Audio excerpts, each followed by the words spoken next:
Tomato paste ಮಾಡ್ತೀನಿ ರೀ ನಾನು. ಹಿಂಗಾಗಿ ತೊಳೆದು ಒಣಗಿಸಾಕಿದ್ದೀನಿ. ಬಾಯ್ ಬಾಯ್ ಬಾಯ್ ಚಪ್ ನಡಿ ನಡಿ ಬಿಸಿಲು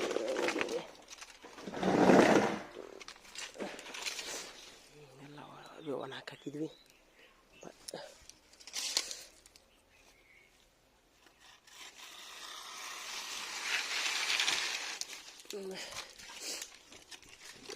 ಜೋಳದ ಹಿಟ್ಟೆಲ್ಲ ಆಗೈತ್ರಿ. ಹೀಗಾಗಿ ಜೋಳದ ನುಸಿ ಆಗೈತಿ. ಬರೀ ಗೋಧಿ ಹಿಟ್ಟು ಯೂಸ್ ಮಾಡಾಕತ್ತಿದ್ವಿ.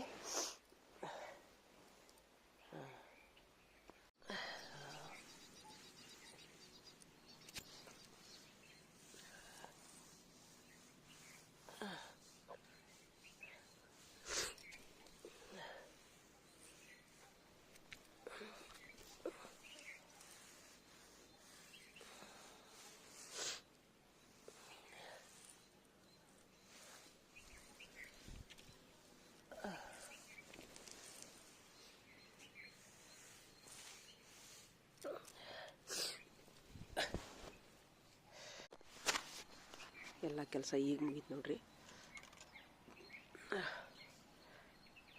ಜೋಳ ತುಂಬ ಇದಾಗಿದ್ದವು, ಸ್ವಲ್ಪ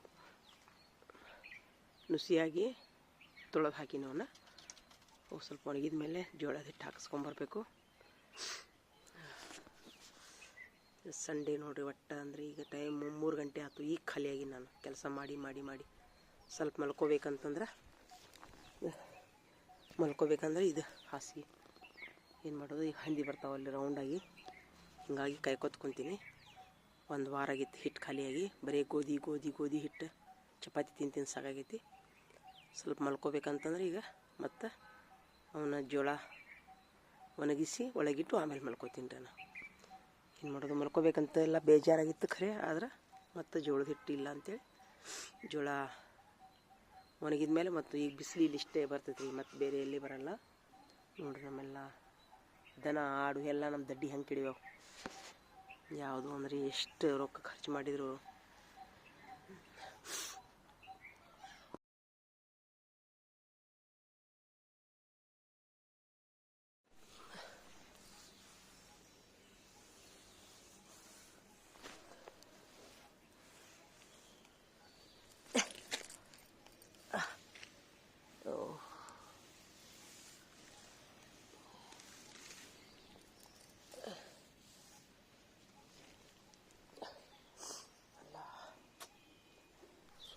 ಮಕ್ಕೋಬೇಕಂದ್ರೆ ಏನು ನೋಡಿದ್ರೆ ಇದು ಜೋಳ ಒಂದು ತೋರಿಸ್ಬಿಟ್ಟೆ.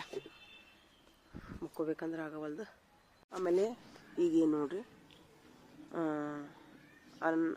ಅನ್ನ ತಿನ್ನೋಕ್ಕಿಂತರೂ ಜೋಳದ ಹಿಟ್ಟು ಗೋಧಿಕ್ಕಿಂತರೂ ಇದು ಜೋಳ ಚಲೋ ರೀ. ಅದ್ರೊಳಗೆ ಜಾಸ್ತಿ ಫೈಬರ್ ಇರ್ತೈತಿ, ಅದಕ್ಕೆ ಹೊಟ್ಟೆ ಸಾಪ್ ಆಕೈತಿ ರೀ. ಆಮೇಲೆ ಈಗ ಇದು ಜೋಳ ಐತಲ್ರಿ, ಜೋಳದ ನುಚ್ಚು ಮಾಡ್ಕೊಂಡು ಅದ್ರ ಅಂಬ್ಲಿ ಮಾಡ್ಕೋಬೋದು, ನುಚ್ಚು ಮಾಡ್ಕೋಬೋದು ರೀ, ಉಪ್ಪಿಟ್ಟು ಮಾಡ್ಬೋದು ರೀ. ಹಿಟ್ಟಷ್ಟೇ ಬಳಸ್ಕೊಂಗಿಲ್ಲ, ಇದು ನುಚ್ಚೂ ಬಳಸ್ಬೋದು ರೀ. ನಾವೆಲ್ಲ ಸಣ್ಣರಿದ್ದಾಗ ನಮ್ಮ ತಾಯಿಯವರು ಜೋಳದ ನುಚ್ಚಿನ ಅಂಬಿಲಿ ಮಾಡಿಕೊಡ್ತಿದ್ರು. ಅದರೊಳಗೆ ಮೊಸರು ಮಜ್ಜಿಗೆ ಹಾಕ್ಕೊಂಡು ಕುಡಿತಿದ್ವಿ ನಾವು. ಈಗ ಇದಕ್ಕೆ ಬೇಸಿಗೆಗೆ ತುಂಬ ತಂಪು ರೀ ಅದು, ಅಂಬ್ಲಿ ತುಂಬ ತಂಪು. ಹೀಗಾಗಿ ಈಗ ನಾ ಏನು ಮಾಡ್ತೀನಿ ರೀ, ಇದನ್ನು ಸ್ವಲ್ಪ ಇನ್ನೂ ಒಣಗಿಲ್ಲದು. ಹಿಂಗಾಗಿ ನಾ ಇವತ್ತು ನುಚ್ಚು ಮಾಡಿಸ್ಬಿಡ್ತೀನಿ ರೀ ಅದು. ಯಾಕಂದ್ರೆ ಕಚ್ಚಕ್ಕನ್ನ ಆಗ್ತೈತಿ. ನುಚ್ಚು ಮಾಡಿಸಿದ್ರೆ ಅದರೊಳಗೆ ಏನರ ಒಂದು ಸಣ್ಣ ಹುಳ ಇದ್ರೆ ಅಥವಾ ಏನು ನುಸಿ ಇದ್ರೂ ಸಹಿತ ನುಚ್ಚು ಮಾಡಿಸೋ ಮುಂದೆ ಅದು ನಾವು ಜಾಡಿಸಿ ಸಾಣಿಸ್ಬೋದು ರೀ ಅದನ್ನ. ಈಗ ಹಿಟ್ಟು ಮಾಡಿಸಿದ್ರೆ ಬೇಡ, ಹಿಂಗಾಗಿ ನುಚ್ಚು ಮಾಡಿಸ್ತೀನಿ ರೀ ನಾನು. ನುಚ್ಚು ಮಾಡಿಸಿ ಬೇಡದಂಥ ಹಿಟ್ಟನ್ನು ತೆಗೆದೋಗೋದು, ಬರೀ ಕಾಳದು ಗಟ್ಟಿ ಕಾಳು ದಪ್ಪಾಗಿ ನುಚ್ಚು ಮಾಡಿಸ್ತೀನಿ ರೀ ನಾನು. ನುಚ್ಚು ಮಾಡಿಸಿ ತಮಗೆ ತೋರಿಸ್ತೀನಿ.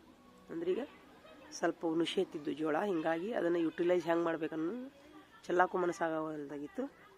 ಅದನ್ನು ಈಗ ನುಚ್ಚು ಮಾಡಿಸ್ಕೊಂಬಂದ್ಬಿಡ್ತೀನಿ ರೀ. ನಾಳೆ ಚಲೋ ಜೋಳ ತೊಗೊಂಬಂದು ಸಂತೆಗಿಂದ ಅದನ್ನು ಹಿಟ್ಟು ಮಾಡಿಸ್ತೀನಿ ರೀ ನಾನು. ಹೆಂಗಿದ್ರು ಬೇಸಿಗೆ ಚಲೋ ಆತಲ್ಲ, ಹಿಂಗಾಗಿ ಬೇಸಿಗೆ ಒಳಗೆ ಜೋಳದ ಅಂಬ್ಲಿ ಮಾಡೋಕೆ ಬರ್ತೈತೆ ರೀ. ಅನ್ನೋದಕ್ಕಿಂತ ಅಂಬ್ಲಿ ಚಲೋ ರೀ. ಯಾಕಂದ್ರೆ ಫೈಬರ್ ನಿಮ್ಗೆ ಯಾರಿಗಾರು ಹೊಟ್ಟೆ ಸಾಪಾಗ್ಲಿಕ್ಕಂದ್ರೆ, ಚರ್ಗಿ ತೊಗೊಂಡು ಸರಿ ಆಗ್ಲಿಕ್ಕಂದ್ರೆ ನೀವು ಡೈಲಿ ನುಚ್ಚು ಕುಡಿದು ತಿನ್ನಿರಿ, ನಿಮ್ಗೆ ಕರಳು ಸ್ವಚ್ಛ ಹಾಕವ್ರಿ. ಅನ್ನ ತಿನ್ನೋದಕ್ಕಿಂತ ನುಚ್ಚು ತಿನ್ನೋದು ಚಲೋ ರೀ ಆರೋಗ್ಯ ಇದ್ದವ್ರು.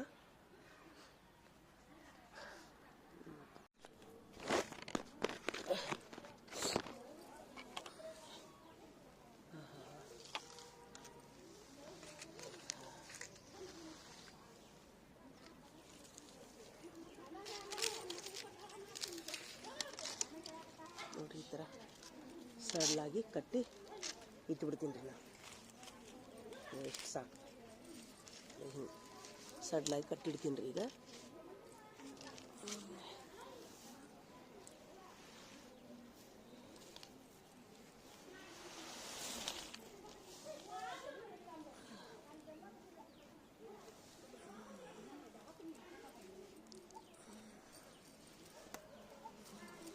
ಸ್ವಚ್ಛನೂ ಮಾಡಿದ್ದೆ ನಾನು.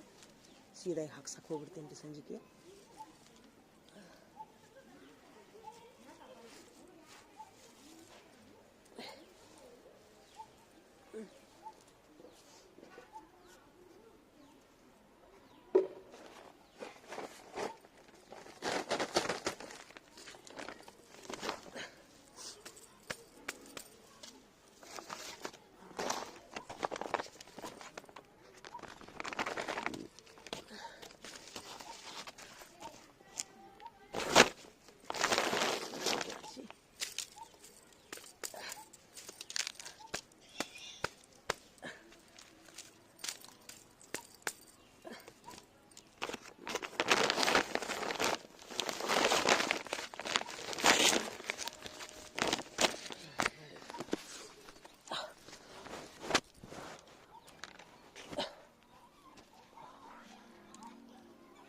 ಇವತ್ತಿನ ರಜಾ ಇಲ್ಲಿ ಮುಗೀತು ನೋಡ್ರಿ.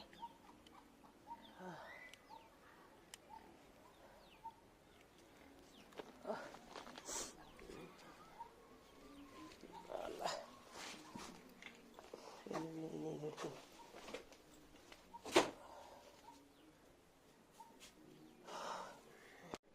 6 ಗಂಟೆ ಆಗೈತಿ. ಈಗ ಚಹಾ ಕುಡಿದು ನಾನು ಮಲ್ಕೊಳಕ್ಕೆ ಹೊಂಟೀನಿ ನೋಡ್ರಿ. ಏನು ಮಾಡ್ತೀರಿ, ಸಂಡೇ ದಿವಸ ನಾನು 6 ಗಂಟೆಗೆ ಮಲ್ಕೊಳಕ್ಕೆ ಹೊಂಟೀನಿ ರೆಸ್ಟ್ ತೊಗೊಳಕ್ಕೆ ರೀ. 6ರಿಂದ 7 ಗಂಟೆ, 7ಕ್ಕೆ ಸದ್ದ ಮತ್ತು 6:15 ನಮಾಜ್ ಚಾಲು ಆಕೈತೆ ರೀ. 30 ನಿಮಿಷ ನಾನು ರೆಸ್ಟ್ ತೊಗೋತೀನಿ ರೀ. ನಂದು ಇವತ್ತು ಸಂಡೇ ಏನಂತಾರೆ ಅದಕ್ಕೆ, ರವಿವಾರದ ವಿಶ್ರಾಂತಿ ಅಂದ್ರೆ 6ರಿಂದ 6:30 ರೀ. ಏನು ಮಾಡೋದು, ಮಲ್ಕೋತೀನಿ ಈಗ. ಸ್ವಲ್ಪ ಅಡ್ಡಾಗೋಣ. ಚಹಾ ಕುಡ್ದೆ ಈಗ ಜಸ್ಟ್ ನಾನು.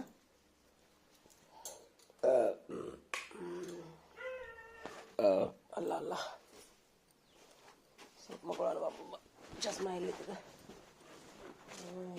ಚಸ್ಮಾ ಅಲ್ಲ ಸ್ವಲ್ಪ ಮತ್ತು ಮೊಬೈಲ್ ನೋಡ್ಲಿಕ್ಕಂದ್ರೆ ನಡೆಯಂಗಿಲ್ಲ ರೀ. ಸ್ವಲ್ಪ ಮೊಬೈಲೂ ನೋಡಬೇಕು 10 ನಿಮಿಷ.